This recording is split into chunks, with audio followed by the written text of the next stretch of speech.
कहते हैं जमाना एक रंग का नहीं रहता। बहुत जरूरी है कि बदलते जमाने के साथ हम भी अपने जो रंग है वो बदलते रहें या फिर जमाने के रंग में खुद को रंगते रहें। एक जमाना था जब लोग स्टॉक्स में ट्रेडिंग करते थे और अब बातें हो रही हैं क्रिप्टो करेंसी की। दोनों काफी अलग हैं, लेकिन ये शो डेडिकेटेड है क्रिप्टो करेंसी को। शो का नाम है कॉफी एंड क्रिप्टो। मेरा नाम है अरुण सिंह, बहुत बहुत स्वागत है शो में। इसमें हम बातें करते हैं क्रिप्टो करेंसी की। पिछले एपिसोड में हमने बेसिक्स की बात की थी। शो शुरू करूं उससे पहले एक चेतावनी दे दूं कि इस शो में हम जो बातें करते हैं वो कोई फाइनेंशियल एडवाइस नहीं है। फैसले लेने से पहले अपने फाइनेंशियल एडवाइजर से बातचीत जरूर कर लें। बेसिक्स की बात करें तो पिछले एपिसोड में हमने कहा था कि क्रिप्टो करेंसी एक वर्चुअल और डिजिटल करेंसी है और इसके सारे ट्रांजैक्शन एक पब्लिक लेजर पर रिकॉर्ड होते हैं और उस पब्लिक लेजर को कहा जाता है ब्लॉकचेन। शो का पहला सेगमेंट है, आइए समझते हैं, जिसमें आज हम समझेंगे कि ब्लॉकचेन क्या है। अब इसे काफी सिक्योर टेक्नोलॉजी माना जाता है। क्यों, वो आप समझ जाएंगे जब मैं यहां पर इसे एक्सप्लेन करूंगा। तो ब्लॉकचेन, नाम में ही ब्लॉक है, यानी इसका जो डेटा है वो सेव होता है ब्लॉक्स में। अलग अलग ब्लॉक्स में आपके ट्रांजैक्शन या कोई भी जो डेटा है वो स्टोर होता है। और एक बात और ध्यान में रखें कि ब्लॉकचेन का इस्तेमाल सिर्फ क्रिप्टो करेंसी नहीं बल्कि और कई ऐसी इंडस्ट्रीज हैं जो करती हैं। तो अब ब्लॉक्स में आपका डेटा सेव हुआ, समझ लीजिए ट्रांजैक्शन है कोई, तो ये डेटा 1 है, ये डेटा 2 है, ये डेटा 3 है। अब हर जो डेटा स्टोर हो रहा है उसके अगेंस्ट एक हैश इशू होता है। अब वो हैश क्या है? ये हैश एक यूनिक कोड होता है। जिस तरीके से आपका आधार नंबर होता है जो आपको फिंगरप्रिंट देने के बाद मिलता है, वो यूनिक है। एक शख्स का आधार नंबर दूसरे आधार से बिल्कुल अलग होगा। ठीक उसी तरीके से हर यहां पे जो ब्लॉक है उसमें जो डेटा है उसके अगेंस्ट एक यूनिक हैश इशू किया जाता है। समझ लीजिए इसका हैश है 0011। लेकिन जब अगले ब्लॉक के डेटा के लिए हैश इशू होगा उसमें पिछले हैश का अंश भी होगा। जिस तरीके से 11 ये पिछले हैश से हमने लिया है, 22 ये सेकंड ब्लॉक का हैश है। अगले ब्लॉक पर जाए तो 2233। ये सिर्फ उदाहरण के तौर पर मैं ये चीजें यहां पे ड्रॉ कर रहा हूं। तो आप देख रहे हैं कि ये यहां जाता है, ये यहां जाता है, तो ये एक चेन बन जाती है। हर एक ब्लॉक दूसरे ब्लॉक पर निर्भर है, इसीलिए इसका नाम है ब्लॉकचेन। ब्लॉक्स हैं और चेन के जरिए लिंक्ड है। अब अगर कोई भी किसी ब्लॉक के साथ छेड़छाड़ करना चाहता है, समझ लीजिए मैं इसका हैश चेंज करने की कोशिश करता हूं, इसे 2 करने की कोशिश करता हूं, तो वो अगले जितने भी ब्लॉक्स हैं वो इनवैलिड हो जाएंगे। और ऐसे एक नहीं हजारों ब्लॉक्स होते हैं। कोई भी स्कैमर कितने ब्लॉक्स को चेंज कर लेगा। और वहीं नेटवर्क पर मौजूद जितने भी कंप्यूटर्स हैं, जितने भी नेटवर्क पर जितने भी सिस्टम्स हैं, उन पर इसकी कॉपी है। समझ लीजिए 10 या 100 जितने भी वो नेटवर्क पर कंप्यूटर्स हैं उन पर सब पर इसकी कॉपी है। तो फिर एक और लेयर आ जाती है कि कोई छेड़छाड़ इसके साथ कर ही नहीं सकता। तो ये टेक्नोलॉजी है ब्लॉकचेन, जिस पर क्रिप्टो करेंसी के ट्रांजैक्शंस जो है वो स्टोर होते हैं। जब कभी कभार हम किसी हाइस्ट की, डकैती की, किसी लूट की, किसी स्कैम की बात सुनते हैं कि अरे इस क्रिप्टो करेंसी के साथ स्कैम हो गया, तो अक्सर लोग सोचते हैं कि अरे ब्लॉकचेन तो सिक्योर हम कहते हैं, तो फिर उसके साथ स्कैम कैसे हो गया? तो उसमें ब्लॉकचेन के साथ स्कैम नहीं हुआ होता। स्कैम हुआ होता है प्लेटफॉर्म की वल्नरेबिलिटी के साथ, प्लेटफॉर्म के लूप होल्स के साथ। ब्लॉकचेन अपने आप में ऐसी टेक्नोलॉजी है जिसे प्रैक्टिकली कॉम्प्रोमाइज होना एक तरह से इम्पॉसिबल ही है। क्यों? क्योंकि जैसा मैंने कहा कि चेन बनी हुई है, आप किसी एक ब्लॉक के साथ छेड़छाड़ करके कुछ भी हासिल कर ही नहीं सकते। तो यह है ब्लॉकचेन।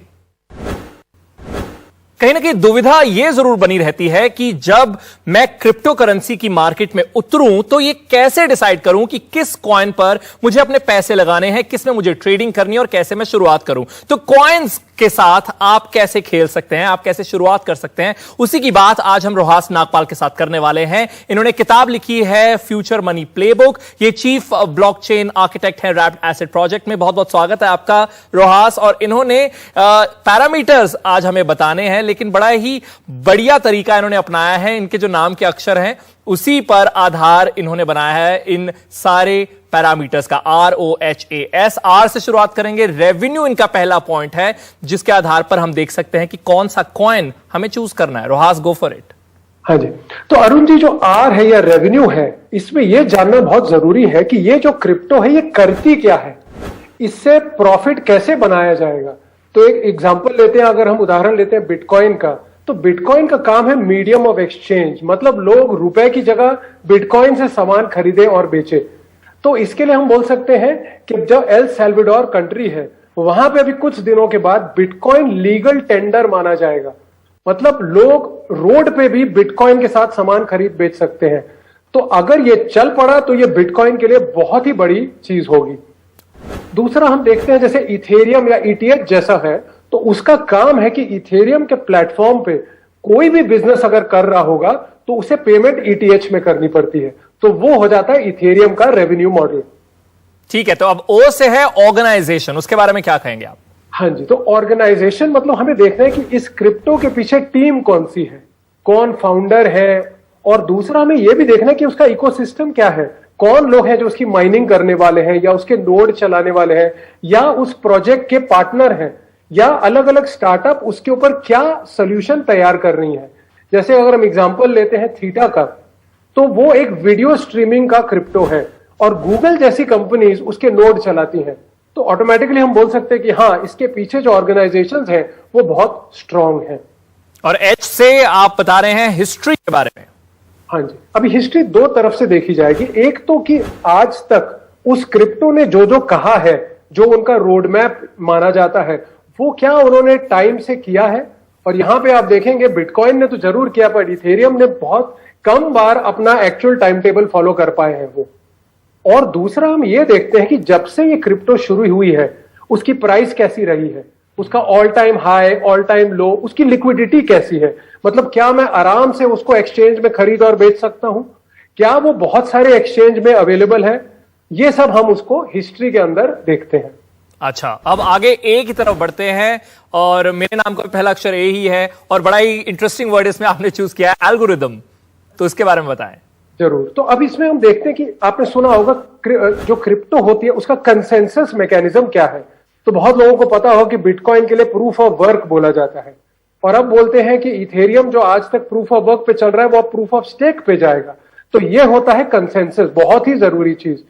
इसके अलावा हम सोर्स कोड भी देखते हैं कि ये जो क्रिप्टो है उसका सोर्स कोड कितना स्ट्रांग है, कितना एफिशिएंट है, और इसकी जो पूरी टेक्नोलॉजी स्टैक है वो कितनी अच्छी है, उस पर कितने डेवलपर हैं जो काम कर रहे हैं, और आगे जाके भी क्या बहुत डेवलपर मिलेंगे जो इसके ऊपर सोल्यूशन बनाएंगे, ये सब हम एल्गोरिदम में देखते हैं।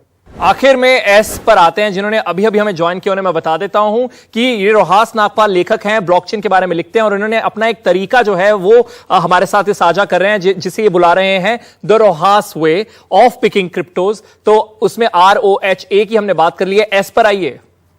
हाँ जी, तो एस में हम देखते हैं सोशल एंगेजमेंट और कम्युनिटी कैसी है। तो आपको मालूम होगा कि अगर इलॉन मस्क कुछ ट्वीट करते हैं तो उसकी वजह से क्रिप्टो के भाव ऊपर नीचे बहुत हिल जाते हैं। तो हमें यह देखना है कि ये जो क्रिप्टो है इसके पीछे जो सोशल कम्युनिटी है वो कितनी बड़ी है। क्या वो एक आदमी के बोलने पे पूरी हिलती है कि बहुत सारे लोग होते हैं जो उसकी प्राइस को अफेक्ट कर सकते हैं, और ये जो कम्युनिटी है वो कितनी एक्टिव है, कितनी पॉजिटिव है, कितनी बातचीत होती है ट्विटर पे, रेडिट पे, यूट्यूब, फेसबुक, अलग अलग प्लेटफॉर्म पे। इस सब को हम देखते हैं इसमें, और इसका सबसे ज्यादा मायना एक्चुअली मीम कॉइन में होता है। तो अगर आप देखेंगे डोज कॉइन जैसी जो चीजें होती हैं उनकी प्राइस सोशल की वजह से सबसे ज्यादा ऊपर नीचे जाती है। तो बहुत बहुत शुक्रिया रोहस इस जानकारी के लिए। तो यहां हमें पता चल गया कि कॉइन्स की तरफ जब हमें इन्वेस्टमेंट करनी है तो किन चीजों का ध्यान रखना है। लेकिन जब आप और रिसर्च करने निकलेंगे तो एक और शब्द आपके सामने आएगा जो है टोकन।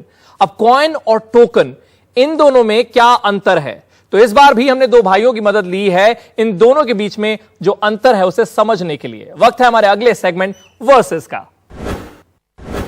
यह है कॉइन्स वर्सेस टोकन्स। मैं बात करूंगा कॉइन्स की और मेरे ये भाई बात करेंगे टोकन्स की। सबसे पहला पॉइंट जो कॉइन के लिए बहुत इंपॉर्टेंट है वो ये कि इनकी अपनी नेटिव ब्लॉकचेन होती है, ये खुद की ब्लॉकचेन पर काम करते हैं। टोकन्स चल रही ब्लॉकचेन पर बेस्ड होते हैं, इनका अपना नेटिव ब्लॉकचेन नहीं होता। अधिकतर कॉइन्स का इस्तेमाल पेमेंट्स के लिए किया जाता है। टोकन्स का इस्तेमाल पेमेंट के अलावा और बहुत सारी चीजें हैं जिसके लिए किया जा सकता है। कॉइन्स के उदाहरण बिटकॉइन, इथेरियम, लाइटकॉइन। अब इसके उदाहरण की बात कर लेते हैं। म्यूजिक कॉइन, ये एक टोकन है जिसका इस्तेमाल म्यूजिक कॉइन प्लेटफॉर्म के लिए किया जाता है। म्यूजिक कॉइन एक म्यूजिक स्ट्रीमिंग प्लेटफॉर्म है और उसके फीचर्स इस्तेमाल करने के लिए म्यूजिक कॉइन टोकन का इस्तेमाल होता है। वर्सेस के बाद वक्त है अगले सेगमेंट जिसका नाम है सवाल जवाब का। अब इस पूरे शो का आधार बनते हैं आप, मैं और एक कॉफी का कप। तो आपका बहुत ही महत्वपूर्ण रोल है इसमें। तो आपके जो सवाल हैं इस बार हम उन्हें भी शामिल करने वाले हैं इसी सेगमेंट में। और इन सवालों का जो जवाब देने वाले हैं वो है रमेश कैलासम। ये सीईओ हैं इंडिया टेक के, जो कि एक थिंक टैंक है जो काम करता है इंटरनेट स्टार्टअप्स के लिए, उन्हें फंड भी करता है और जानकारी इनके पास भरपूर है। बहुत बहुत स्वागत है रमेश आपका इस पर। इससे पहले मैं आप पर आऊं, सबसे पहले वो सवाल प्ले करते हैं जिसका जवाब आप हमें देने वाले हैं। Hello, good day. I'm Vashish Doshi and I'm a student at Pandit Deen Dayal Energy University, Gandhinagar. My question regarding the current legality of the cryptocurrency systems is that what exact changes are required in the Indian legal frameworks so as to allow integration of the said cryptocurrency ecosystem into the existing financial ecosystems like SEBI, RBI, banks, etc.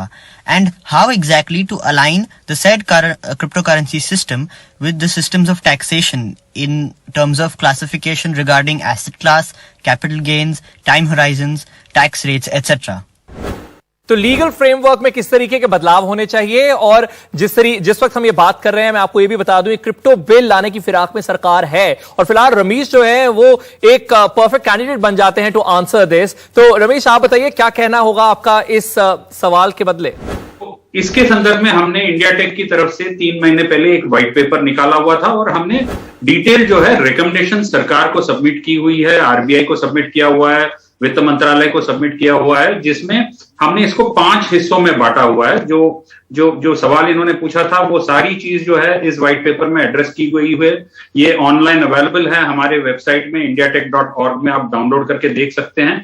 लेकिन हमने क्या बताया मूल रूप से इसमें, हमने ये कहा कि भारत शायद रेडी नहीं है, जैसे जो विकासशील देश हैं और फिर जो विकसित देश हैं जैसे कि यूएस हो गया, ऑस्ट्रेलिया हो गया, जर्मनी हो गया, आप किसी भी देश को देख लो जो विकसित है, उन्होंने इसे करेंसी का दर्जा नहीं दिया है, उन्होंने इसे एसेट का दर्जा दिया है, मतलब संपत्ति का दर्जा दिया हुआ है। तो हमारा भी ये रिकमेंडेशन है कि अगर हम इसे संपत्ति का दर्जा ना दें, क्योंकि भारत में यूपीआई वगैरह डिजिटल फॉर्म में जो है लेन देन हो रही है और ये वैसी सिचुएशन नहीं है जैसे एल सल्वाडोर की थी। हमारी सिचुएशन जो है, हमारी कंट्री काफी आगे बढ़ रही है और विकासशील देश है और विकसित देश बनने की कोशिश कर रही है। तो हमारे यहाँ जो है डिजिटल करेंसी एक तरीके से इस्तेमाल हो रहा है। तो उस संदर्भ में अगर हम देखें तो क्या हमें क्रिप्टो करेंसी आज के डेट में भारत में चाहिए? ये करेंसी के तौर पे नहीं, लेकिन हम जरूर इसे संपत्ति का दर्जा दे सकते हैं, एसेट का दर्जा।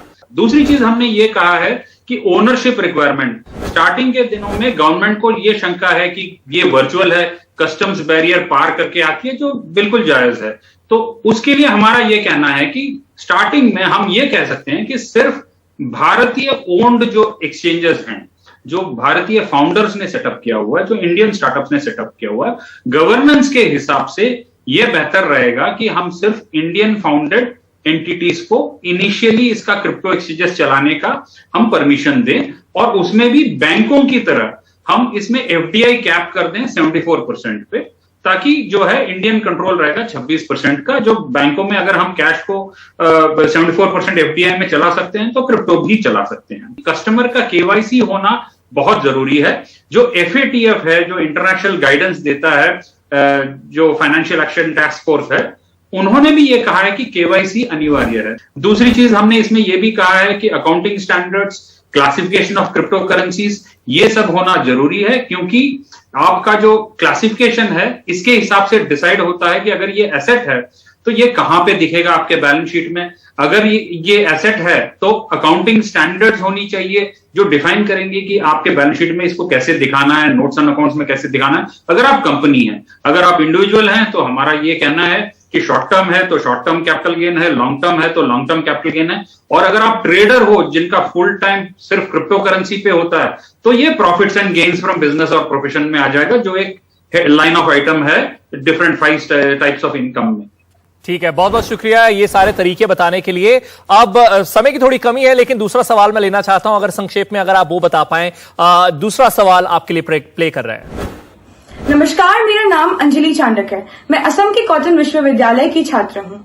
जैसा कि हम सभी जानते हैं, भारत में आज भी वित्तीय साक्षरता अर्थात फाइनेंशियल लिटरेसी काफी कम है, और यही कारण है कि आज भी यहाँ लोग इंटरनेट द्वारा पैसों की लेन देन करने पर घबराते हैं। तो क्या ऐसे समय पर क्रिप्टो करेंसी को वैध करना सही होगा, और अगर इसे मान्यता दी जाएगी तो क्या क्रिप्टो करेंसी को अनुकूल कर पाएंगे भारत के लोग? तो जो सवाल इन्होंने पूछा है उसका जवाब आपके पहले वाले जवाब से तो है ही, हम ले ही सकते हैं। लेकिन एक चीज जो इस सवाल से मैं पिक करना चाहूंगा आपके लिए, वो ये कि जो हेजिटेंसी है लोगों के बीच में, उसे टैकल करने के लिए क्या किया जाए। आप आश्चर्यचकित हो जाएंगे कि क्रिप्टो जो है ये अर्बन सेंटर्स के अलावा आज टीयर 2, टीयर 3 सिटीज, टाउन्स सब में काफी लोग यूज कर रहे हैं, और इसकी जो मात्रा जो है वो काफी बढ़ गई है। मतलब आज करीब 25 से 30 हजार करोड़ की जो संपत्ति जो है क्रिप्टो एसेट्स में डील हो रही है भारत में, और ये सारा सिटीज और टाउन्स और विलेजेस में भी ये बढ़ रही है, क्योंकि इंटरनेट की पेनिट्रेशन हो गई है और लोग इसे संपत्ति के तौर पे देख रहे हैं कि ये एक ऐसी चीज है जो स्टॉक है, और ज्यादातर जो है 20 से 35 के उम्र के लोग इसमें डील कर रहे हैं। और ये एक हमें ये दर्शाता है कि जो एक्सेप्टेबिलिटी है इसमें आ रही है, लोगों को समझ में आ रही है। लेकिन हाँ, ये काफी इंपॉर्टेंट पॉइंट उन्होंने सवाल में पूछा है कि फाइनेंशियल लिटरेसी जो है काफी अनिवार्य है, कैश डीलिंग में भी, यूपीआई में भी और क्रिप्टो में भी।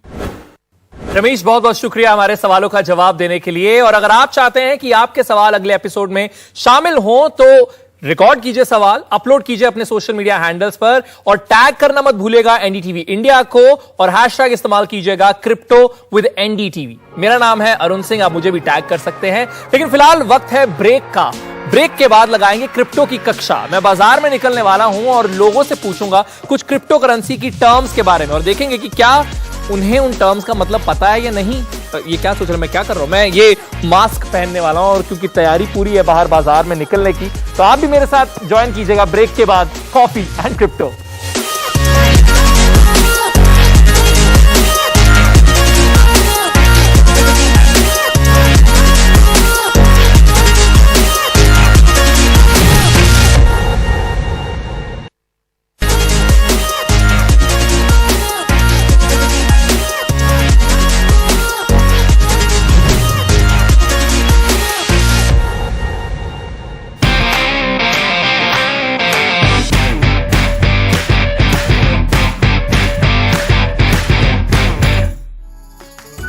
ब्रेक के बाद आपका स्वागत है। आप देख रहे हैं कॉफी एंड क्रिप्टो।